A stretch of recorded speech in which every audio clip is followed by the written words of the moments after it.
말을 잘한다고 상대가 내 말을 따르든가요? 안 따라요. 저는 자신 있게 말씀드릴 수 있습니다. 자기 착각이에요. 설득은 어떤 동사를 씁니까? 당하다라는 동사를 쓰지 않습니까?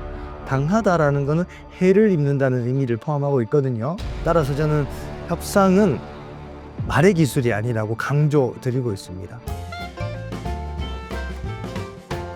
네, 오늘은 아주 특별한 분을 모셨습니다. 좀처럼 좀 만나뵙기 힘든 협상 전문가, 협상 레볼루션의 저자 오명호 소장님 모시고 이야기 나눠보도록 하겠습니다. 소장님, 구독자들의 인사 한번 할까요? 네, 반갑습니다. 저는 열린협상연구소 오명호라고 합니다. 저는 열린협상연구소라는 이제 회사를 운영하고 있고요. 이제 회사 이름처럼 이제 협상을 연구하는 회사죠. 그러니까 제가 이제 우리 다양한 기업들에서 직원들 협상 교육을 하고 있습니다. 그럼 뭐 협상이라고 하면은 이제 보통 이제 생각하는 거는 이제 요즘에 뭐 이란, 미국 뭐 전쟁하고 있잖아요. 뭐 그렇게 해서 뭐 국가와 국가 간에 뭔가 이야기를 나누거나 거래를 하거나 혹은 뭐 FTA 뭐 이런 걸 떠올리는데 이 기업에서 특히 뭐 직장인들이 하는 협상이라는 건 뭐 어떤 것들이 있을까요? 비즈니스 협상이라고 생각하면 되죠. 이제 대표적으로 기업의 구매나 영업이나 이런 분들은 외부 거래처하고 협상을 해야 수익과 직결되잖아요. 그러니까 그런 분들이 거의 한 90% 이상이고요. 그 외에 협상을 전문적으로 하지 않은 분들도 사실은 뭐 기업 부서 간의 갈등이라든지 상하 간의 갈등이라든지 이런 갈등에도 협상으로 잘 풀어갈 수 있지 않겠습니까? 그런 분들이 한 10% 정도 되고, 저는 주로 비즈니스 협상에 좀 초점을 맞춰서 구매나 영업이나 뭐 이쪽 파트 계신 분들을 교육을 주로 이제 하고 있습니다. 근데 이제 뭐 기업과 기업 간에 뭐 제품을 납품한다든지 뭐 이럴 때 이제 단가, 뭐 수량, 뭐 기타 등등 뭐 이런 것들을 어떻게 하면 조금만 유리하게 할 수 있는가 뭐 이런 거겠죠? 그렇죠. 계약을 맺을 때 계약 조건을 합의해야 되는 여러 가지 안건들이 있잖아요. 뭐 가격이 있을 거고 수량이 있을 거고 생산은 어떻게 할 것이며 뭐 품질 개런티는 어떻게 할 것이며 뭐 심지어 계약금 몇 퍼센트 할 것이며 계약 기간을 어떻게 할 것이며 이게 이제 양측의 이해관계가 다르거든요. 하나의 조건에 따라서 자기의 수익이 들쑥날쑥 갈리기 때문에 좀 민감해요. 그래서 협상을 잘하면 원만하게 계약을 잘 맺어서 시너지를 낼 수 있는데, 협상이 잘 안 되어서 사실 둘 다 손해를 겪는 경우들이 굉장히 많아요. 그러니까 그거를 잘하도록 돕는 역할, 교육하는 역할을 하고 있습니다. 뭐 개인적으로 좀 궁금한 게 우리가 이제 뭐 기업 교육이라고 하면은 뭐 세일즈를 뭐 교육한다든지 아니면 뭐 소통에 대해서 뭐 예를 들어서 뭐 그러니까 직장의 뭔가 에티켓이나 뭐 상사와 부하 직원 간의 뭔가 관계 이런 교육들은 제가 많이 하는 걸로 알고 있는데 기업에서 협상 교육을 한다? 사실 조금 저 낯설기도 하고 이제 소장님께서 느끼시기에 우리나라 기업들이 이 협상의 중요성을 어느 정도 인지하고 있고 여기에 많은 교육을 하는 편인가요? 이거는 제가 오랫동안 협상 교육을 하면서 직접 느끼면서 제 나름대로 연구 분석해 본 결과인데요.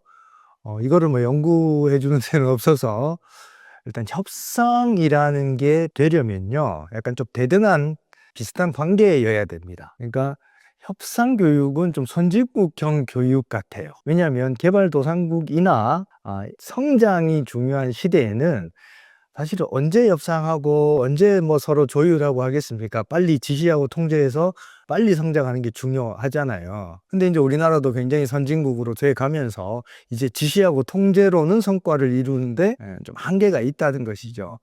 또한 예전에는 그 기업 간 거래도 갑을관계, 그러니까 힘에 의해서 결정되어 버려지는 경우가 굉장히 많았죠. 그죠? 그러니까 이런 관계에서는 사실은 협상을 할 게 별로 없어요. 그런데 요즘은 어떻습니까? 힘으로 밀 수 있어요? 못 밀어요. 큰 기업이라고 하더라도 힘이 있다 하더라도 힘으로 밀어버리면 소탐대실할 수 있습니다. 오히려 데미지를 역으로 받을 수 있어요. 따라서 기업이 선진화되고 규모가 커질수록 협상이 필요해지는 겁니다.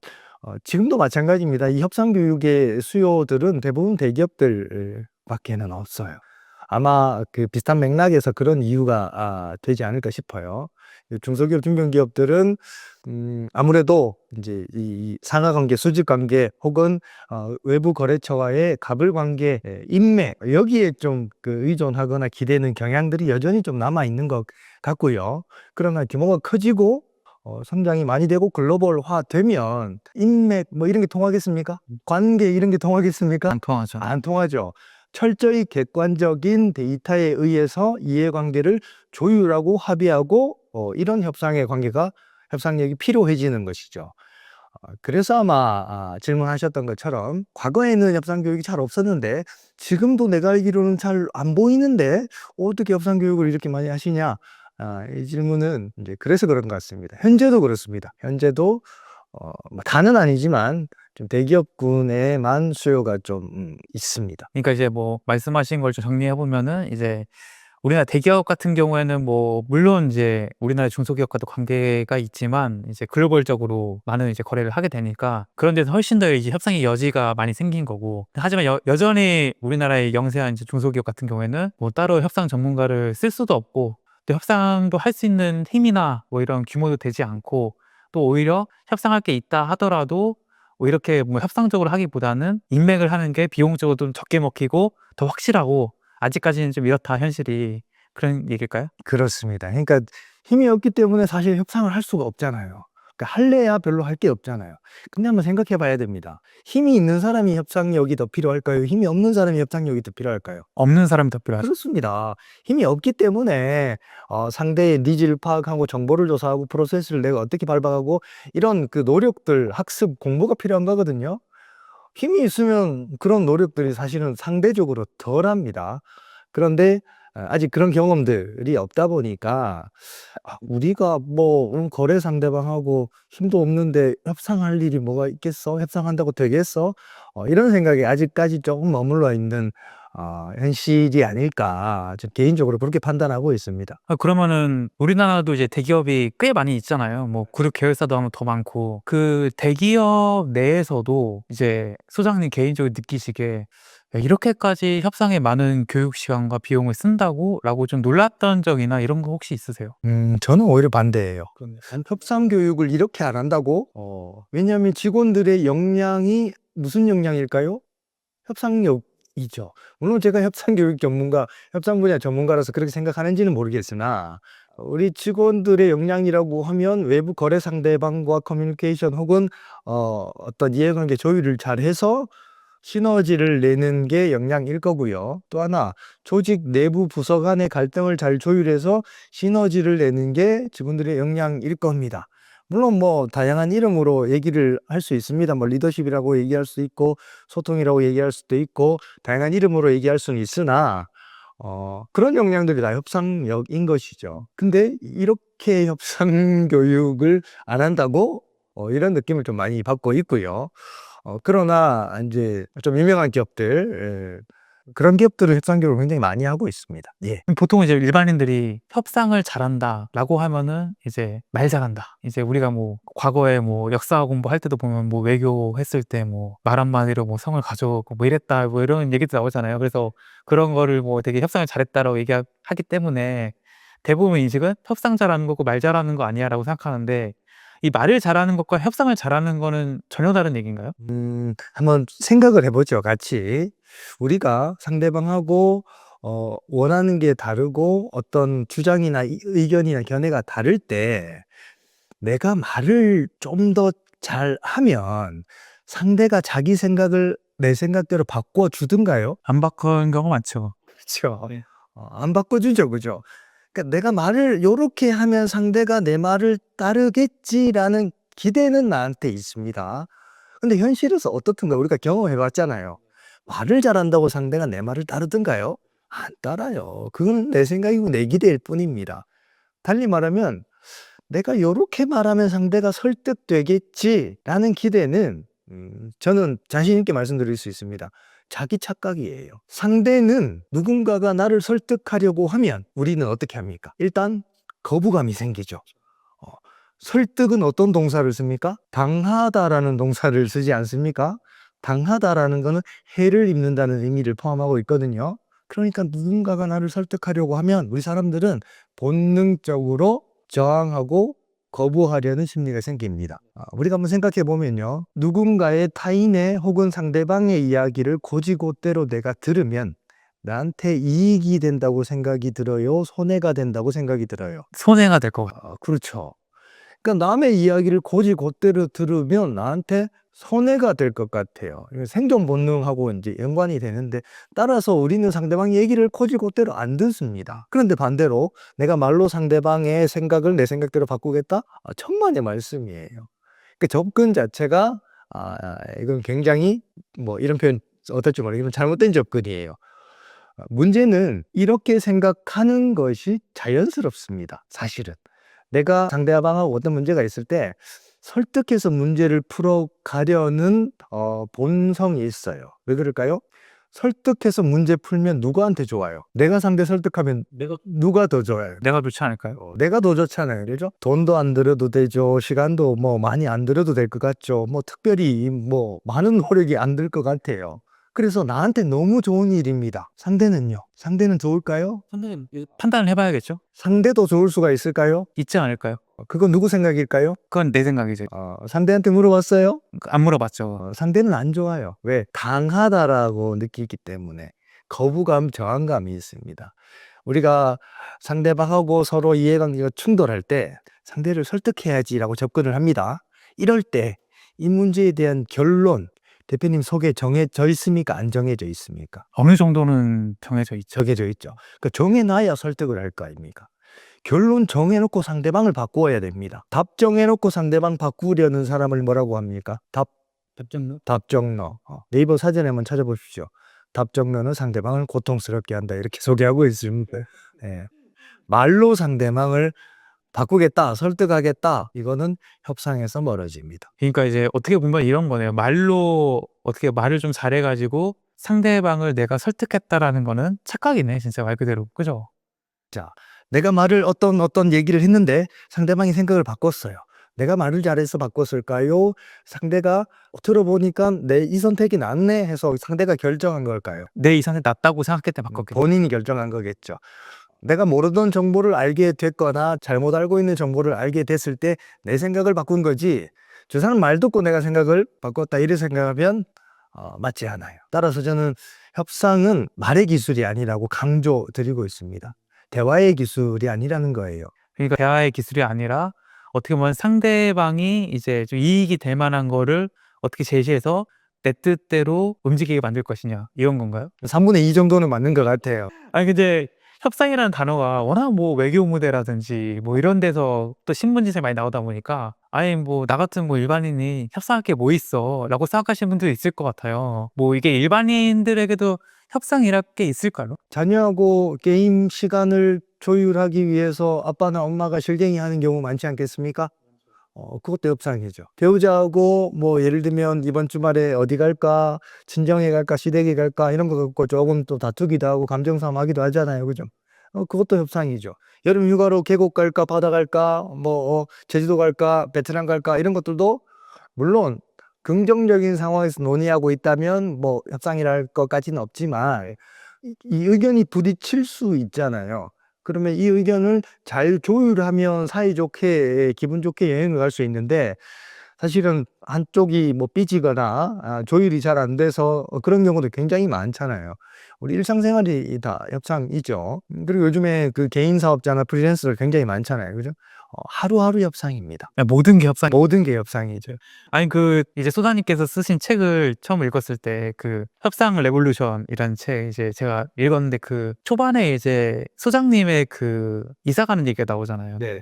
그러니까 이제 요즘에 뭐 유튜브 콘텐츠 보면은 이제 전원주택 가면 망한다부터 시작해가지고 이제 남편은 가고 싶어 하는데 아내가 보통 이제 가길 원치 않아서 이제 아내는 서울에 남고 남편 뭐 혼자 가는 경우도 많고 하는데, 이제 소장님께서 협상의 전문가답게 이제 아내분을 어떻게 보면 설득을 해서 협상에 성공해서 양평에서 자리를 잡으시고 지금도 거기 사시고 계신다는 거잖아요. 그 과정을 좀 들려주면 좋을 것 같아요. 제가 협상 연구를 한창 이제 초반에 시작할 때인데요. 제가 회사를 한 10여 년 다니다가 이제 이 협상 전문가 교육 컨설턴트가 되기 위해서 회사를 나왔을 때, 나왔을 때의 일입니다. 원래는 도심에 이제 좀 살았었어요. 도심에 살면 신혼이기 때문에 뭐 집도 그렇게 좋은 집도 아니고 이제 뭐 투룸 빌라 정도 되는 집에 도심에 살고 있었는데, 가만히 생각해 보니까 굳이 출퇴근할 일도 없는데 뭐 집 컨디션이 그렇게 좋지도 않아서 '여기 굳이 있을 필요가 있겠냐.' 이런 생각이 들었던 거예요. 혼자. 예, 혼자. 그래서 우연찮게 아는 지인이 경기도 양평, 뭐 아시는 분은 아시겠지만 이제 휴양지고 너무 좋잖아요. 양평에 이제 바람 쐬러 한번 놀러를 갔습니다. 이제 그런 생각하던 찰나에 바람 쐬러 놀러를 갔는데 제 눈에 보이는 거는 이야, 이 남한강이 펼쳐지고 지나다니다 보니까 막 축구장이 갓 얼마 안 지은 아주 새 거인 축구장이 동네에 한 반경 한 3km 내에 한 3개씩 있는 거예요. 평일이다 보니까 사람도 아무도 없어요. 뭐 시건 장치도 되어 있지도 않습니다. 그냥 자유롭게 누구나 놀 수 있고요. 그리고 점심을 먹고 이제 카페를 갔더니 이제 주말이나 이런 데 가면 자리 맡기도 굉장히 힘들거든요. 뭐 강가 자리라든지 뷰가 좋은 데는. 그게 텅텅 비어 있습니다. 이야, 너무 좋은데 이런 생각이 든 거예요. 이제 컨설턴트 일을 하려는 저에게는. 그래서 형님 얘기 들어봤더니 이 동네에 지은 지 한 5년밖에 안 된 좀 새 거 같은 아파트도 금액이 별로 안 한다는 거예요. 아무래도 인제 좀 시골이다 보니까. 그쵸. '그래요?' 그러면서 집을 한번 보러 가 봤어요. 와, 너무 좋은 거예요. 30평대 신축급 아파트. 그러니까 지하로 바로 내려가서 탁 가면 빌트인 가구들도 딱 있고 남한강도 뷰가 보이고 너무 좋은 겁니다. 깜짝 놀랐어요. 심지어 금액을 알아봤더니 도심에 살고 있는 그 빌라 금액으로 전세로 올 수 있는 수준인 거예요.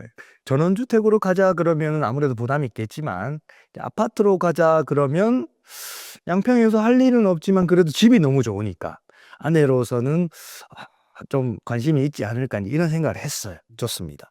그래서 집에 갔습니다. 제가 어떻게 했을까요? 아내한테 이거를 막 말하고 설명하고 설득하면 아내가 거부감, 저항감이 들 겁니다. 그러니까 보통은 이제 그 상황에서 뭐 저라면은 "야 서울에 비싼데 뭐하러 여기 있냐. 우리 뭐 직장 다니는 것도 아니고 야 여기 지금 가격이면은 저기 양평 가면은 자연도 좋고 아파트 좋은 데 갈 수 있어. 야 가자." 이럴 것 같거든요. 그렇죠. 네. 그러니까 대표님 결론 정해 놓고 인제 이 설득하고 관철시키려는 게 보통의 접근 방법입니다. 근데 우리가 아까 뭐라고 했습니까? 말로 상대방을 설득하려고 하면 상대는 거부감, 저항감이 생긴다고 말씀드렸습니다. 또 하나, 아내는 어떤 주거지를 결정할 때 그때 당시에 30대 한 초반 정도의 아이 하나 키우고 있는 일종의 독박 육아하고 있는 주부예요. 주거지를 결정할 때 어떤 고려를 하겠습니까? 뭐 소아과는 가까이 있는지, 마트 같은 데는 좀 쉽게 편하게 갈 수 있는지, 친정까지의 거리는 교통편은 어떻게 되는지 이런 걸 고려할 거란 말이에요. 근데 제가 양평으로 이사 가겠다고 했는 요소는 뭐예요? 드넓은 남한강뷰와 그죠? 뭐 맛집과 뭐 축구장과 이게 전혀 매칭이 안 돼요. 그러니까 이렇게 설득하면 안 된다는 거예요. 듣지도 않겠죠. 말도 안 된다고 생각하죠. 마트 가기도 어려운데 소아과도 그 촌에 이렇게 생각할 거 아니에요. 어떻게 해야 될까요? 직접 보여주고 경험하게 해 줘야 됩니다. 내가 누린 것들, 내가 가야 된다고 생각한 장점들을 상대방한테 똑같이 경험을 일단 해 보게 한다. 사람은 자기가 느끼고 자기가 검토해서 결정하고 싶어 합니다. 어려운 얘기 아니죠.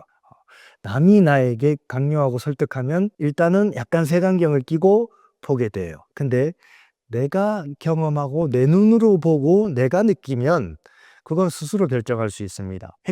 협상의 핵심은 스스로 결정하도록 하는 데 있어요. 내 결정을 따르도록 말로 설득하는 데 있지 않습니다. 그건 오히려 협상을 그르쳐요.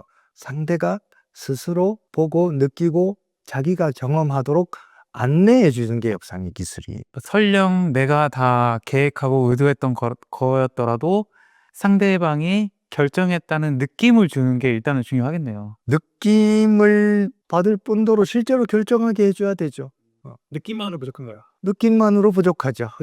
자, 하루는 "여보, 이번 주는 양평 뭐 공기도 좋고 맛있는 것도 많다던데 양평 놀러 한번 가자." 안 갈 이유 있습니까? 없습니까? 없죠. 없죠. 갔죠. 그죠. 가서 맛집도 많거든요. 인제 맛있는 것도 먹고 막 이렇게 놀았습니다.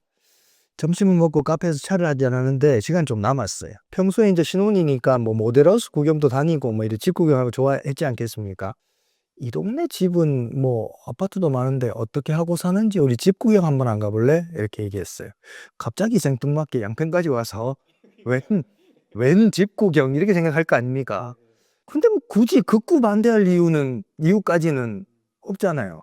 시간도 남는데, 여기 뭐 뷰도 좋을 것 같은데 그냥 집구경 한번 들렸다가 가보자. 이렇게 제안했어요. 그래, 뭐, 요 정도입니다. 근데 그 집은 사전에 알아보신 집인가요? 그렇죠. 그게 중요하죠. 아, 자, 그 다음에 가요. 그죠? 어디 갑니까? 아까 봐둔 집이 있어요, 없어요? 그 아파트. 예, 있잖아요. 그죠? 그 봐둔 집으로 말할 것 같으면 보면 아내가 뿅하고 반할 만한 집이다. 그죠?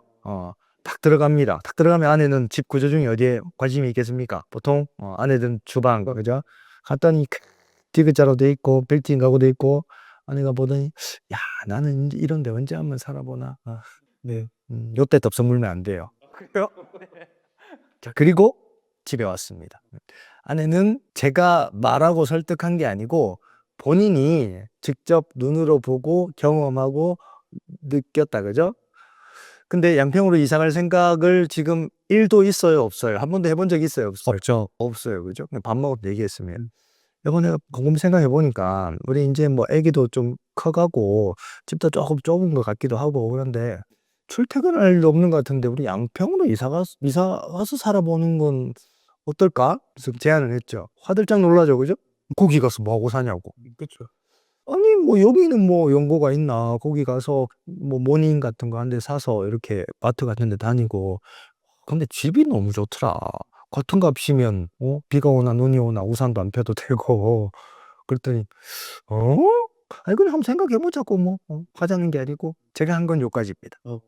2주 있다가 저같이 갔더니 장모님이 오서방 갑자기 양평은 왜 이사 가려고 하냐 이럽니다. 다 이미 그쪽에서 얘기를 했군요.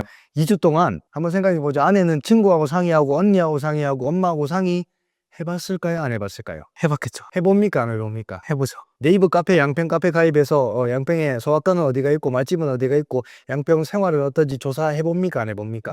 해보죠. 그죠? 본인 다 경험하고 느끼고 조사해보고 확인해보고 그러면 괜찮겠다 싶으면 본인이 결정하죠. 그렇게 빌드업 하는 게 협상의 기술이에요. 그럼 그 2주 동안 단 한 번도 양평 얘기 안 하셨어요? 저는 안 했죠. 그냥 아무 일부러라도 꺼내진 않으신 거예요? 그럼요. 중요한 거는 이게 나쁜 방법이냐는 거예요. 어떻게 생각하십니까? 아니, 나쁠 게 없죠. 나쁠 게 없죠. 상대가 예를 이런 겁니다. 내가 굉장히 좋은 어떤 게 있어요. 좋은 아이디어나 어떤 좋은 제안이 있습니다. 근데 이거를 상대에게 말로 주구장창 설득하려고 퍼부으면 전달이 안 된다라는 얘기예요. 반감된다는 얘기입니다. 거부감이 생긴다는 얘기입니다. 그러면 내가 생각할 때 같은 예산으로 우리 가족이 훨씬 더 뭐랄까요? 삶의 질을 높일 수 있는 방안이 있어요. 그때 이제 아내하고 협상을 해야 됩니다. 그때 과연 설득할 것인가? 아니면 스스로 결정하도록 보여주고 제안하고 경험하게 해줘서 빌드업 할 것인가? 어떤 게 좋은 것 같아요? 아니, 스스로 결정할 거 하는 게 좋죠. 당연히 후자죠. 이게 협상의 기술이에요. 이거는 말을 잘한다고 될 문제가 아니에요. 문제는 우리 본성은 설득하고 싶은 게 본성이에요. 이렇게 준비하고 가고 싶은 게 본성이에요. 설득하고 싶은 게 본성이죠. 그러니까 어려운 거예요.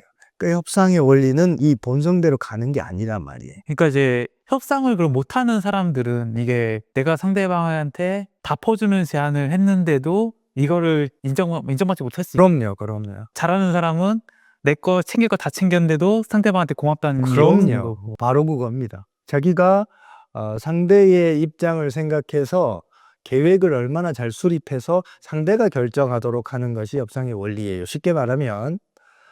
그런데 협상을 잘 못하는 사람들은 쉽게 말하면 본성대로 그냥 자기 하고 싶은 대로 하려고 합니다. 자기 만족감만 신경을 쓰게 되는 것이죠. 상대의 만족감은 아랑곳하지 않게 되는 거예요. 그러면 말씀처럼 나는 준다고 다 퍼줬는데 상대는 만족하지 못하는 경우들이 생기죠. 이제 대표적으로 그래서 많은 분들이 협상이 좀 어렵습니다. 아니, 이게 제가 이제 소장님 딱 오늘 만나서 얘기를 딱 들으니까, 야, 협상이라는 게 정말 이렇게 중요하구나라는 거를 진짜 거의 처음 느끼는 것 같아요. 제가 과거에 제가 그 대학생 때 이제 그 협상에 대해 굉장히 유명한 책이 하나 있었어요. 사실 그렇게까지 와닿지는 않았거든요, 사실은. 그냥 뭐 이렇게 해서 하면은 뭐 '내가 이제 좀 세상에 유리하게 좀 내 몫을 더 많이 챙길 수 있겠구나.' 그런 이제 테크닉적인 그런 기술로서 그냥 그때는 받아들여졌는데, 저도 뭐 사실 뭐 많은 분들이 지금 인터뷰하고 있지만 이 협상이라는 분야의 전문가를 만날 그 확률이나 기회는 많지는 않거든요. 근데 이렇게 대면으로 직접 이제 이 협상이 얼마나 일상적이고 얼마나 중요한지를 딱 들으니까 '아 이거는 진짜 무조건 배워야겠다.'라는 생각이 딱 드네요. 예. 그게 그 대표님이 인제 책에서 과거에 봤던 그 시대에는 그런 협상 방법들이 그래도 통했던 시대였어요. 이게 무슨 말이냐면 우리가 과거의 협상의 기술 사례들을 보면 일종의 심리를 역이용하고, 맞아요. 그죠? 상대의 어떤 허점을 파고들고 막 이런 것들이 많잖아요. 과거와 오늘날의 아주 대표적인 차이는 뭐냐면 정보 비대칭이 사라졌죠. 그러니까 예전에는 규모가 크거나 직급이 높은 사람이 협상에 유리했어요. 왜 그럴까요? 많이 알고 있으니까, 많이 해 봤으니까. 그죠? 밑에 있는 사람들이나 작은 기업은 정보가 부족해 그 협상을 잘하기 어려워요. 혹은 우리 뭐 금융기관이나 은행이나 보험사나 이런 그 사람들도 고객은 그 어려운 금융 상품을 잘 알기가 어려웠습니다. 중고차 마찬가지고. 자, 이런 어떤 정보 비대칭이 심한 그 시장을 이제 레몬 시장이라고 하는데 요즘은 어떻습니까? 고객이 모르는 일이 있습니까? 없죠. 없죠. 부장님이 경험 많다고 신입사원보다 더 많이 압니까?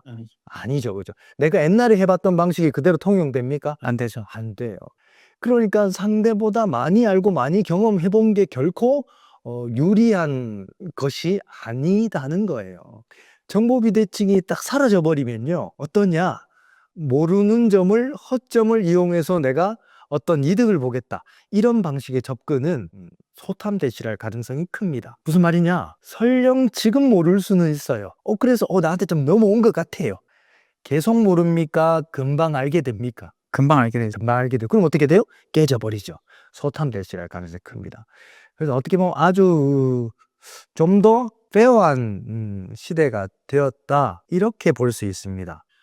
그래서 이제 그 과거에 그런 책들에 보면 뭐 이런 거잖아요. "내가 원하는 가격을 먼저 제시하지 마라." 뭐 그런 것들이 나오는 게 말씀하신 정보의 비대칭을 내가 쪼끔이라도 정보를 안 줘 가지고 나한테 유리한 방향으로 하기 위한 뭐 일종의 그런 전략이 되겠네요. 뭐 그런 것들은 인제 약간 좀 여전히 인제 테크니컬한 것들도 필요는 한데 그거는 뭐 먼저 제안하냐 늦게 제안하냐 약간 좀 그 기술적으로 좀 뭐 어떤 게 장단점이 있거든요. 그런 거는 있더라도 일단 상대를 소위 말해서 '모르겠지.' 생각하고 접근하는 거는 어 굉장히 잘못된 접근이라는 거예요. 상대도 나만큼 똑똑하고 나만큼 판단을 잘한다는 가정하에서 접근하는 게 필요합니다.